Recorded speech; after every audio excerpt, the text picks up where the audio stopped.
Hari Jumaat adalah hari yang sangat mulia di sisi Allah Subhanahu Wa Taala dan hari yang Allah Subhanahu Wa Taala jadikan penghulu bagi segala hari.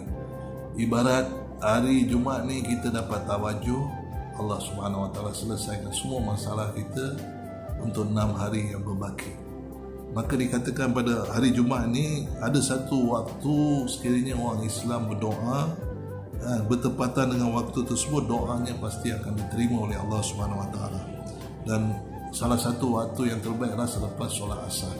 Jadi sahabat-sahabat kita manfaatkan waktu-waktu yang sangat berharga ni untuk Allah Subhanahu Wa Taala selesaikan semua masalah kita di dunia maupun akhirat. Dan Allah Subhanahu Wa Taala akan gunakan kita selepas ini untuk kita memberi manfaat kepada orang lain. Kita dah tak perlu dah risau tentang diri kita, keperluan diri kita, kerana Allah Subhanahu Wa Taala telah selesaikan. Jadi dengan pengalaman iman inilah insya-Allah kita akan jadi khalifah Allah yang sebenar, ambil daripada khazanah Allah untuk kita sampaikan pada semua makhluk Allah, insya-Allah.